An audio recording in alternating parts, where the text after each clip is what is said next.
When Jon Stewart, the bantam rooster of conventional wisdom, makes jokes about it, you know Climategate has reached critical mass. Said Stewart, poor Al Gore, global warming completely debunked, the very internet he invented. Stewart was half joking, but Climategate is no joke at all.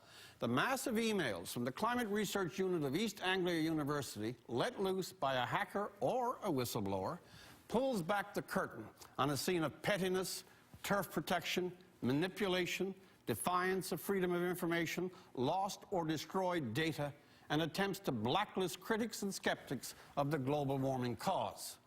Now, the CRU is not the only climate science advisory body, but it is one of the most influential and feeds directly into the UN panel on climate change. So let's hear no more talk of the science is settled, when it turns out some of the principal scientists behave as if they own the very question of global warming, when they seek to bar opposing research from peer-reviewed journals, to embargo journals they can't control, when they urge each other to delete damaging emails before freedom of information takes hold, when they talk of hiding the decline, when they actually speak of destroying the primary data, and when now we do learn that the primary data has been lost or destroyed. They've lost the raw data on which all the models, all the computer-generated forecasts, the graphs and projections are based. You wouldn't accept that at a grade 9 science fair. Now, CRU is not the universe of climate research, but it is the star.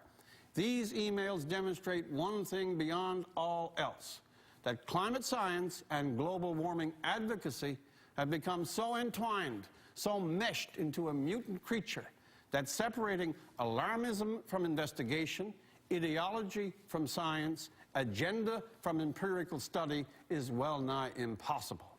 Climategate is evidence that the science has gone to bed with advocacy, and both have had a very good time.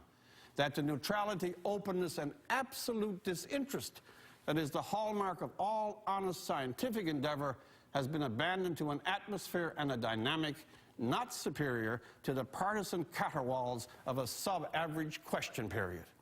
Climate science has been shown to be, in part, a sub-branch of climate politics. It is a situation intolerable even to serious minds who are on side with global warming, such as Clive Crook, who wrote in Atlantic magazine about this scandal as follows: "The stink of intellectual corruption is overpowering."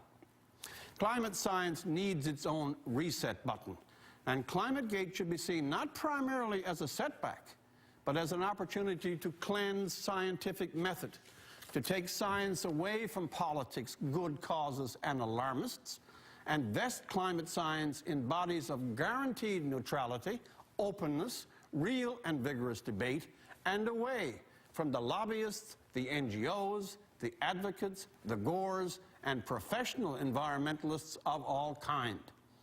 Too many of the current leadership on global warming are more players than observers, gatekeepers, not investigators, angry partisans of some global re-engineering, rather than the humble servants of the facts of the case. Read the emails. You'll never think of climate science quite the same way again. For The National, I'm Rex Murphy. Coming up on The National.